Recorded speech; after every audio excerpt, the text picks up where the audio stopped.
विद्यार्थियों, मैं doctor Sukhvir Singh, associate professor of history, government college Bheria, Pehowa. विद्यार्थियों, आज का हमारा टॉपिक है 1857 ईस्वी का विद्रोह, उसके कारण और विद्रोह की घटनाएं।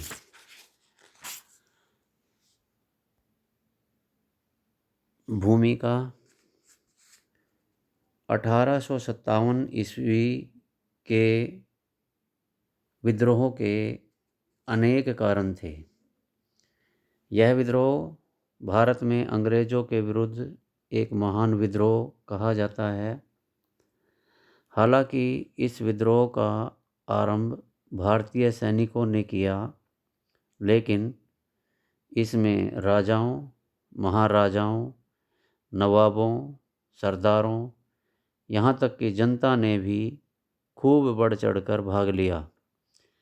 इस विद्रोह के लिए राजनैतिक, सामाजिक, धार्मिक, आर्थिक एवं सैनिक कारण उत्तरदायी थे। वैसे तो यह विद्रोह 29 मार्च 1857 ईस्वी को आधुनिक कलकत्ता में बैरकपुर से शुरू हुआ, लेकिन बहुत शीघ्र ही यह विद्रोह भारत के अनेक भागों में फैल गया। इस विद्रोह के दौरान रानी लक्ष्मीबाई, बहादुर शाह जफर, नाना साहेब, तात्या टोपे, बेगम हजरत महल तथा कुंवर सिंह आदि ने वीरता के अपने जौहर दिखाए और एक बार तो भारत में ब्रिटिश साम्राज्य की नींव को डगमगा दिया था। लेकिन अंत में अंग्रेज इस विद्रोह को कुचलने में सफल हो गए, किंतु इसके बड़े दूरगामी प्रभाव पड़े। इस विद्रोह के परिणाम स्वरूप भारत में लगभग एक शताब्दी से चला आ रहा ईस्ट इंडिया कंपनी का शासन समाप्त हो गया और भारत पर ब्रिटिश सरकार का सीधा शासन स्थापित हो गया। 1526 ईस्वी में बाबर ने जिस मुगल साम्राज्य की स्थापना की थी, इस वंश के अंतिम शासक बहादुर शाह जफर भी इस विद्रोह के बाद रंगून में कैद कर लिए गए। यह विद्रोह आने वाली पीढ़ियों के लिए एक प्रेरणा का स्रोत बन गया। इसी कारण 1857 के विद्रोह को भारतीय इतिहास की एक युग परिवर्तक घटना भी माना जाता है। अब हम इसके कारणों के बारे में वर्णन करते हैं। सबसे पहले हम इसके राजनीतिक कारणों का वर्णन करेंगे। राजनीतिक कारणों में सबसे पहले अंग्रेज़ों की साम्राज्यवादी नीति। अंग्रेज़ों द्वारा भारत में जो नीति अपनाई गई वह 1857 ईस्वी के विद्रोह का कारण बनी, क्योंकि अंग्रेज़ों ने भारत के अंदर साम्राज्यवादी नीति को अपनाया। इस साम्राज्यवादी नीति की शुरुआत लॉर्ड क्लाइव ने 1757 ईस्वी में प्लासी के युद्ध से तथा बक्सर की लड़ाई में विजय प्राप्त करके कर डाली थी। उसके बाद भारत में जितने भी गवर्नर जनरल आए, उन सभी ने भारत में अपने साम्राज्य को ज़्यादा से ज़्यादा बढ़ाने की कोशिश की। चाहे वो लॉर्ड वेल्जली की सहायक संधि की नीति हो कि किस प्रकार से वेल्जली ने भारत के अंदर सहायक संधि के द्वारा अनेक महत्वपूर्ण रियासतों को अपने प्रभाव के अंदर कर लिया था।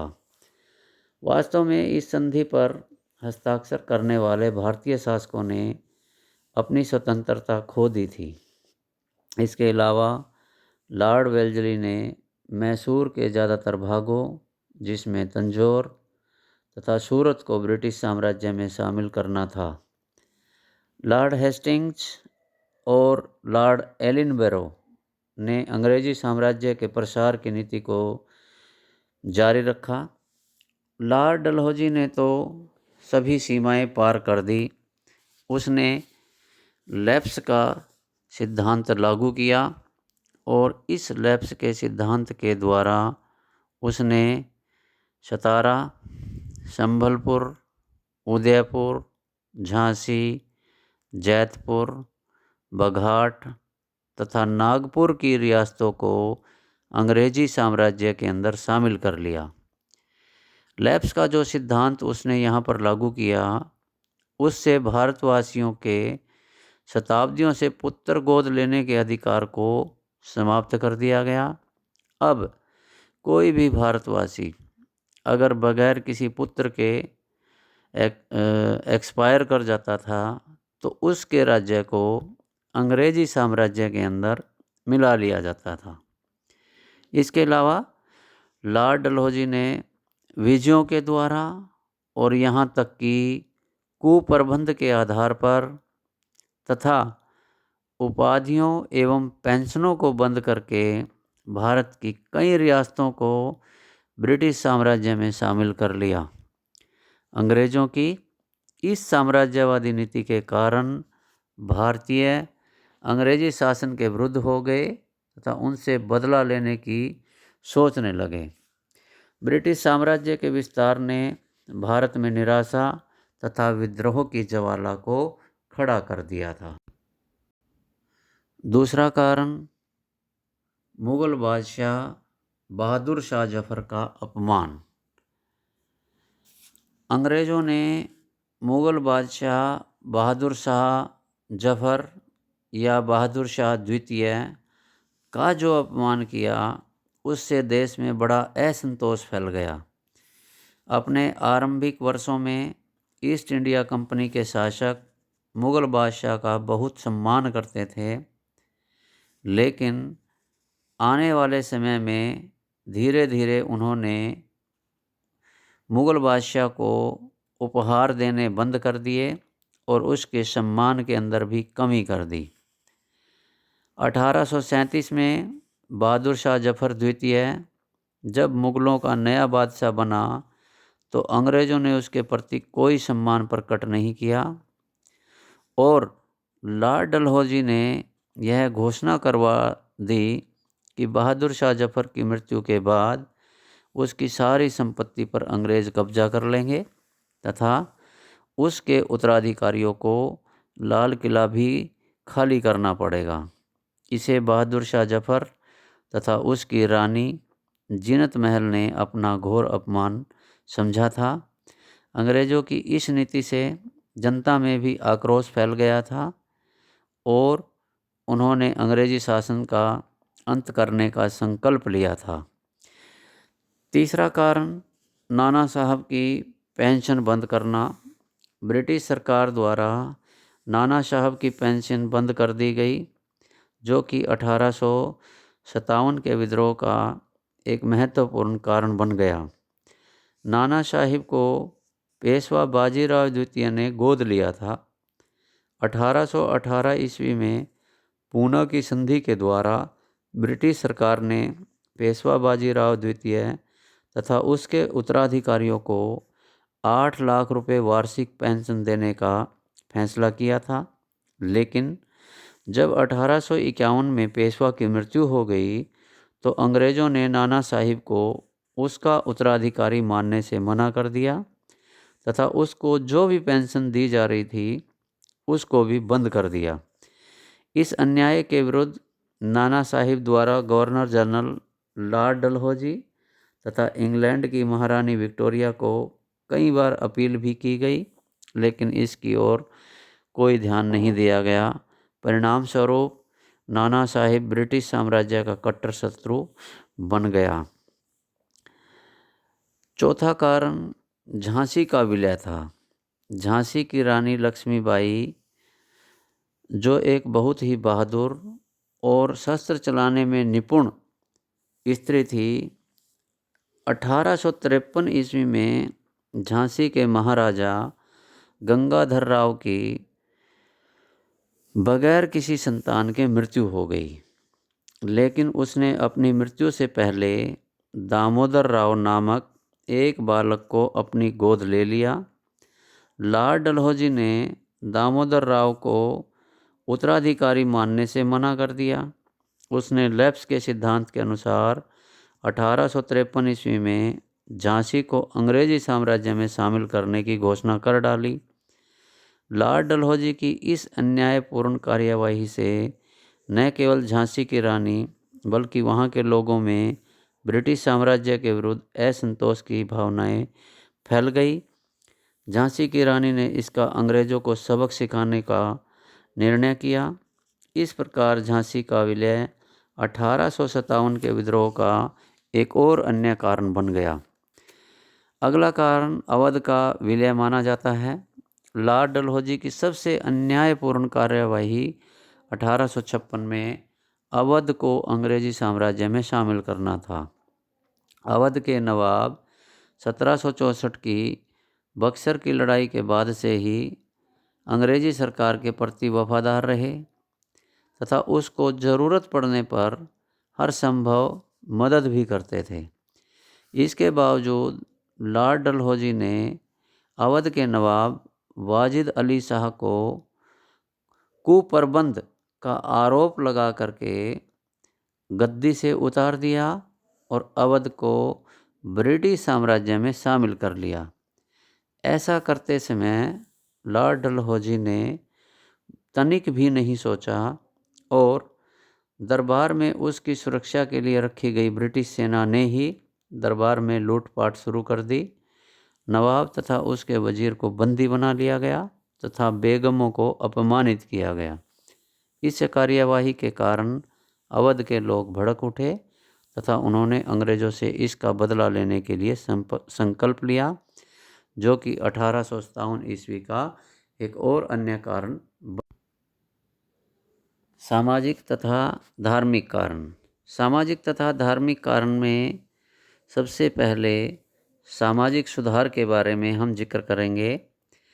ब्रिटिश सरकार ने भारतीय समाज में फैले अंधविश्वासों को दूर करने के लिए कुछ सामाजिक सुधार भी किए, जैसे कि कन्यावध, सती प्रथा तथा नरबलि पर पाबंदी लगाना, विधवा को फिर से विवाह करने की अनुमति देना, लड़कियों के लिए पश्चिमी शिक्षा की व्यवस्था करना, जाति प्रथा तथा छुआछूत के विरुद्ध भी कानून बनाना।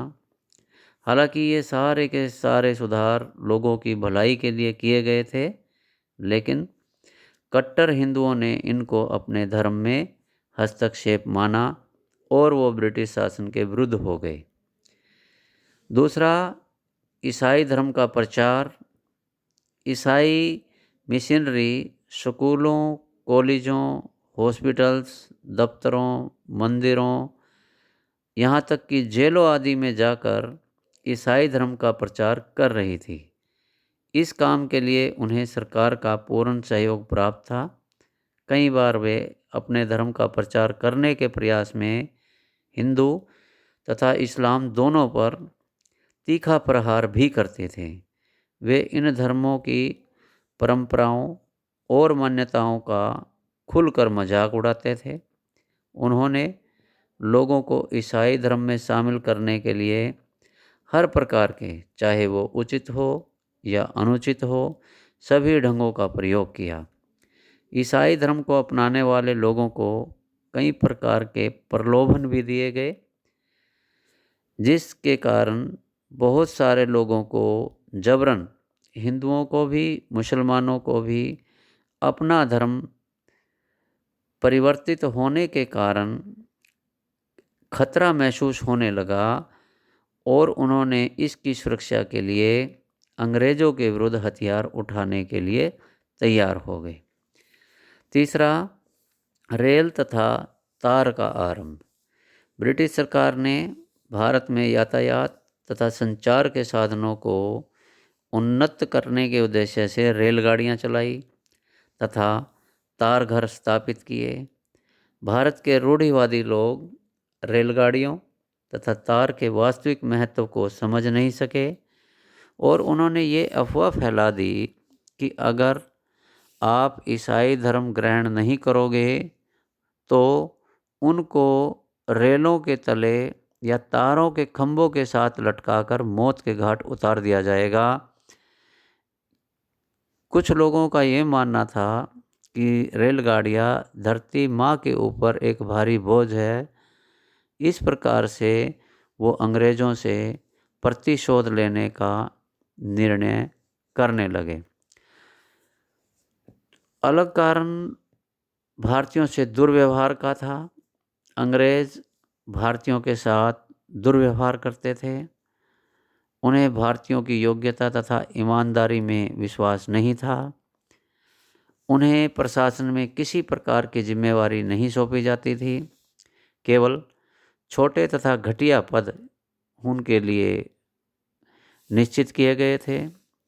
अंग्रेज़ भारतीयों को सूअर, कुत्ते, गधे आदि कह करके पुकारते थे, उनका अपमान करते थे। उन्हें अंग्रेज़ों के क्लबों में जाने तथा उनके साथ यात्रा करने की भी मनाही थी। इसके अलावा भारतीयों पर कई प्रकार की पाबंदियां भी लगाई गई थी, जो भारतीयों का एक बहुत बड़ा अपमान था और वो इस गुलामी की जंजीरों को तोड़ने के लिए प्रयासरत थे। आर्थिक कारण, अंग्रेज़ों ने देश का आर्थिक शोषण किया। 1857 के विद्रोह के प्रमुख कारणों में से देश का आर्थिक शोषण भी एक कारण बना। अंग्रेज़ों ने इंग्लैंड के उद्योगों को तथा व्यापार की उन्नति के लिए भारत के व्यापार तथा उद्योगों को नष्ट करने का मन बनाया। उन्होंने भारतीय उद्योगों पर भिन्न भिन्न प्रकार के प्रतिबंध लगाए तथा इंग्लैंड के उद्योगों का मुकाबला वो न कर सके, इसलिए ये सभी प्रतिबंध लगाए गए। इसके अलावा उन्होंने भारतीयों को कच्चा माल सस्ते मूल्य पर बेचने तथा इंग्लैंड के निर्मित माल को महंगे मूल्य पर खरीदने के लिए मजबूर किया। भारत के इस आर्थिक शोषण के परिणाम स्वरूप भारत, जो कि एक अत्यंत खुशहाल देश था, देखते देखते ही गरीब देश बन गया। दूसरा, भूमिपतियों का विनाश।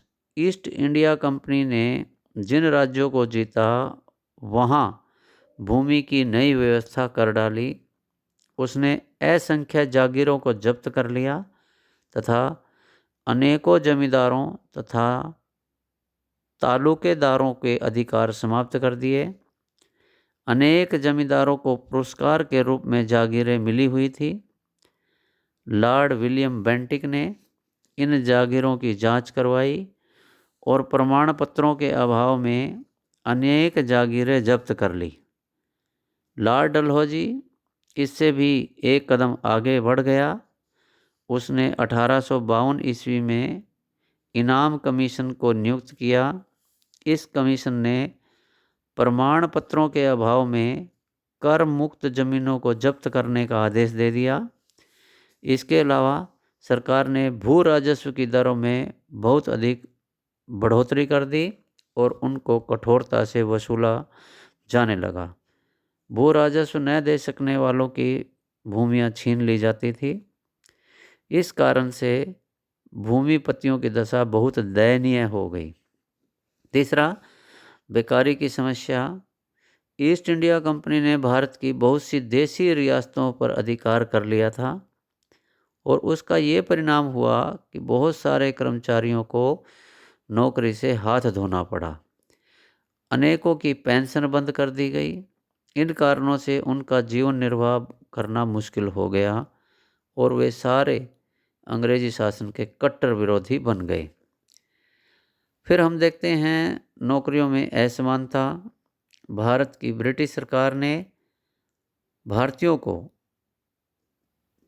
ऊंचे पदों से वंचित रखा और ऊंचे पदों पर केवल अंग्रेज़ों को ही नियुक्ति दी गई। भारतीयों को छोटे छोटे पदों पर रखा गया। 1833 ईस्वी के एक चार्टर एक्ट में ये कहा गया कि जो उच्च नौकरियां हैं उनके अंदर किसी भी प्रकार की जाति, धर्म या रंग का ध्यान नहीं रखा जाएगा, लेकिन ये सब व्यवहारिक रूप में लागू नहीं किया गया। इसके अलावा भारतीयों को अंग्रेज़ों की तुलना में बहुत कम वेतन दिया जाता था। भारतीय इस अपमान को सहन नहीं कर सकते थे और वो अंग्रेज़ों के विरुद्ध हो गए। सैनिक कारण। भारतीय सैनिकों में असंतोष। भारतीय सैनिकों में असंतोष होने का प्रमुख कारण था कि उनको बहुत कम पदोन्नति दी जाती थी। वे अधिक से अधिक सूबेदार के पद तक सेना के अंदर पहुंच सकते थे। भारतीय सैनिकों को अंग्रेजी सैनिकों की तुलना में वेतन भी बहुत कम दिया जाता था। अगर 30 वर्ष तक कोई भारतीय निष्ठापूर्वक सेवा करने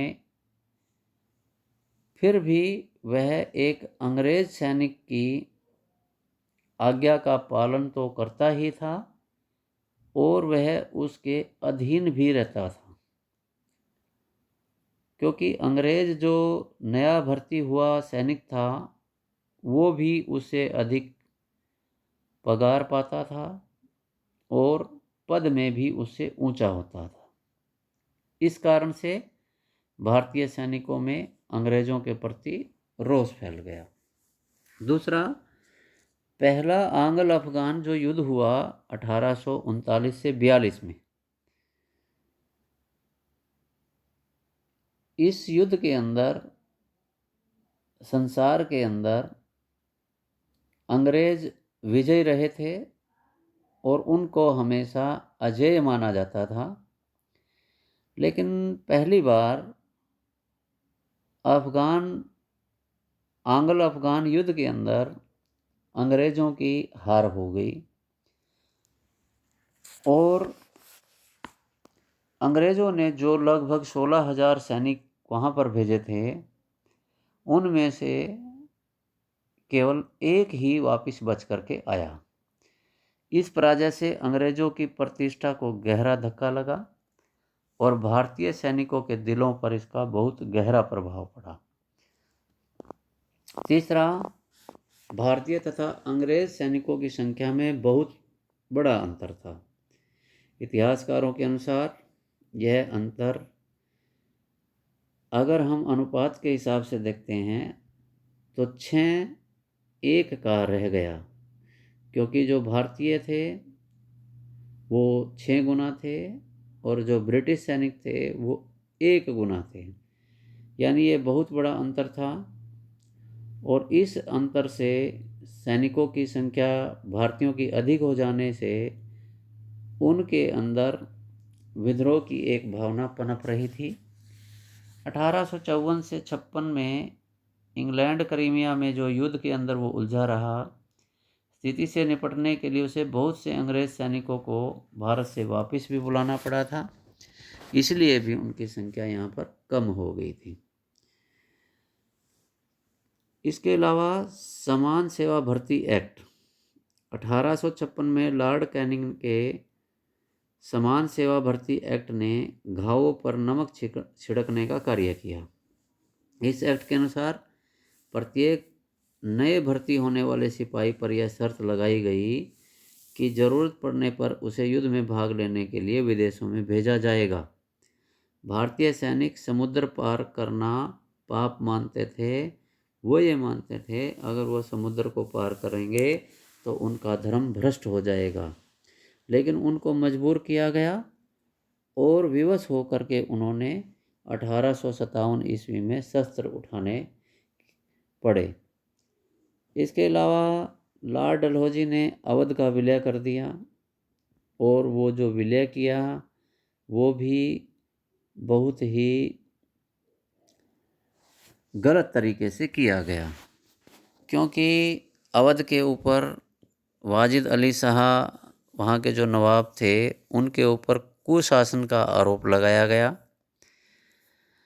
इस सेना में 7500 सैनिक, लगभग 75,000 सैनिक लगभग अवध के थे। उन्होंने भारत को जीतने में अंग्रेज़ों की बड़ी निष्ठापूर्वक सेवा भी की थी। वो ये सब सहने के लिए तैयार नहीं हुए, इसलिए अवध के विलय ने आग में घी डालने का कार्य कर दिया। इसके अलावा एक और अफवाह वहाँ फैल गई।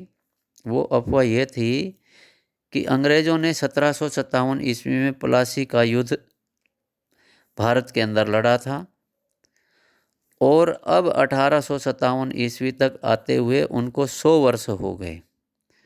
और अधिकांश लोगों का ये मानना था कि केवल 100 वर्षों के लिए ही अंग्रेज भारत के अंदर आए थे।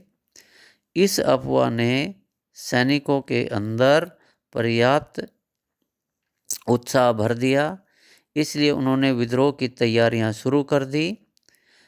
अग्नि के लिए ईंधन तैयार था, केवल एक चिंगारी की ज़रूरत थी, और वो जो ज़रूरत थी वो ज़रूरत बनी तात्कालिक कारण के रूप में चर्बी वाले कारतूस। 1856 में अंग्रेज़ों ने ब्राउन बेस राइफल की जगह भारतीय सैनिकों को एक नई राइफल दी, जिसको एनफील्ड राइफल के नाम से जाना जाता है। इन राइफलों में प्रयोग करने के लिए जो कारतूस थे, उनके अंदर गाय तथा सूअर की चर्बी लगी होती थी। इन्हीं राइफलों में भरने से पहले उनको दांतों से छीलना पड़ता था। जब भारतीय सैनिकों को इस बात का पता चला, वो भड़क उठे, क्योंकि इससे उन दोनों का ही धर्म भ्रष्ट हो रहा था। भारतीय जो हिंदू थे वो गाय को अपनी माता की तरह समझते हैं, और उस टाइम भी समझते थे। इसीलिए वो गाय का कभी भी अपमान नहीं कर सकते थे, उसका मीट मुंह से नहीं खा सकते थे। इसके अलावा जो मुसलमान लोग हैं वो सूअर को एक फॉरबिडन एनिमल मानते हैं। उनके लिए सूअर का मांस मुंह से छीलना सबसे बड़ा पाप माना जाता है। इसीलिए दोनों ही धर्मों के लोगों ने चर्बी वाले कारतूसों को प्रयोग करने से मना कर दिया। जब अंग्रेज़ों ने उन्हें यह कारतूस प्रयोग करने के लिए मजबूर किया, तो बैरकपुर के मंगल पांडे ने 29 मार्च 1857 ईस्वी को विद्रोह का बिगुल बजा दिया। इस प्रकार विस्फोट हुआ, जिसने अपनी लपेट में लगभग समूचे भारत को ले लिया। विद्रोह की घटनाएं। 1857 के विद्रोह का जो आरंभ है 29 मार्च 1857 को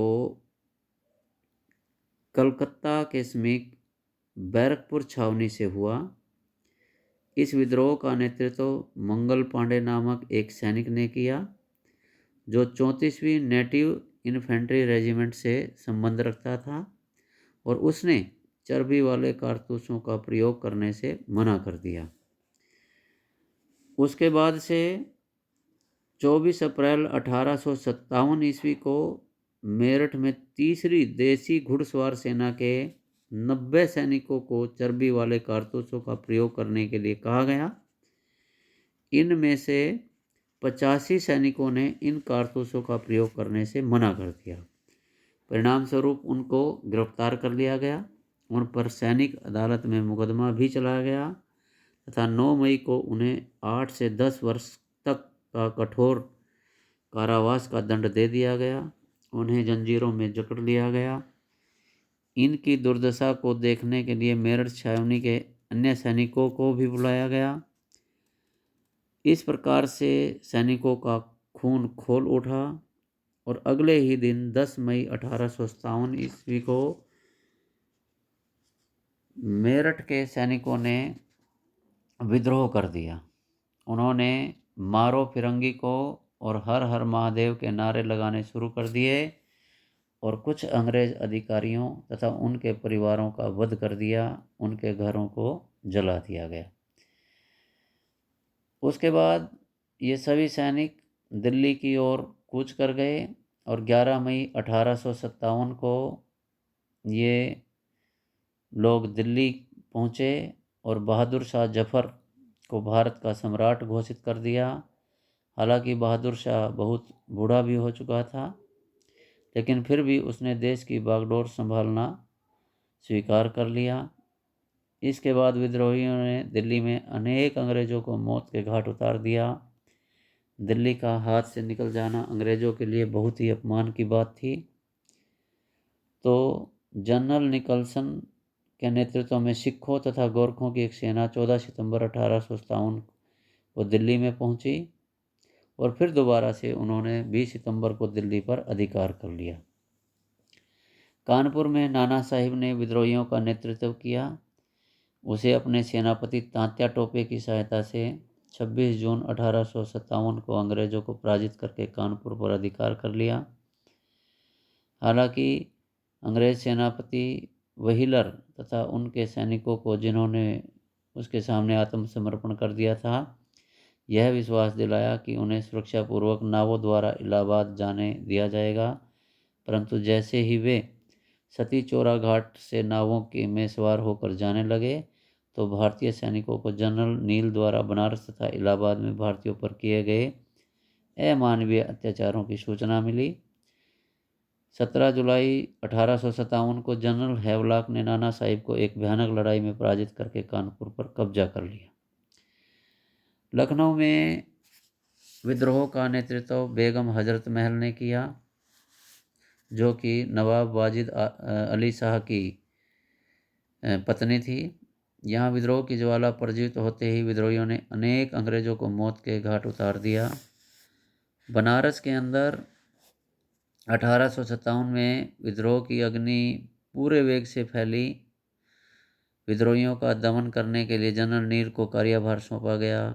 उसने आते ही विद्रोहियों पर निर्मम अत्याचार किए और हजारों निरपराध पुरुष, स्त्री, बच्चों को मार गिराया गया। उनकी लाशों को वृक्षों पर लटका दिया गया।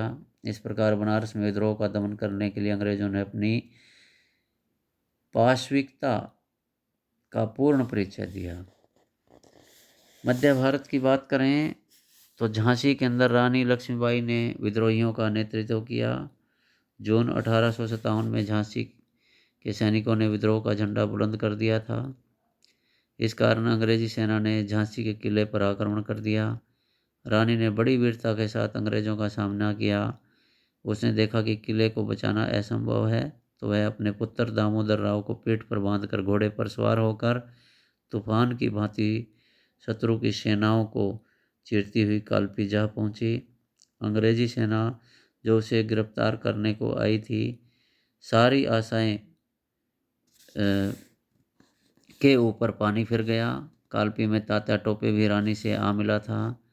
उन दोनों ने मिलकर ग्वालियर पर अधिकार भी कर लिया, लेकिन अंग्रेज कमांडर ह्यू रोज ने ग्वालियर के शासक जियाजी राव सिंधिया, जो अंग्रेज़ों का पिट्ठू था, के साथ मिलकर ग्वालियर के किले पर आक्रमण कर दिया। रानी ने बहुत उत्साह और साहस दिखाया, लेकिन 17 जून 1858 को लड़ती हुई वीरगति को प्राप्त हो गई।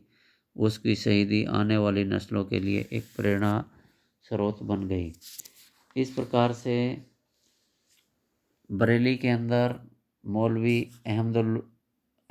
अहमदुल्लाह भी बहादुर खां से आ मिला था। खान बहादुर खां ने विद्रोहियों का नेतृत्व किया था। और बिहार में जगदीशपुर के जमींदार राजा कुंवर सिंह ने विद्रोह का नेतृत्व किया। उस समय उनकी आयु 80 वर्ष थी। उसके बावजूद उसका साहस अभी भी युवाओं से कम नहीं था। उसने अपनी स्वतंत्रता की घोषणा कर दी थी, लेकिन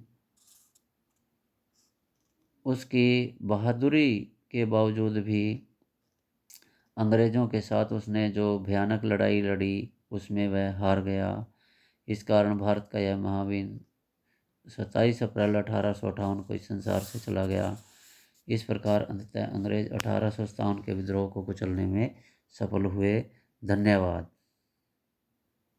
आज का यह लेक्चर विद्यार्थियों के लिए बहुत ही फायदेमंद साबित होगा। धन्यवाद।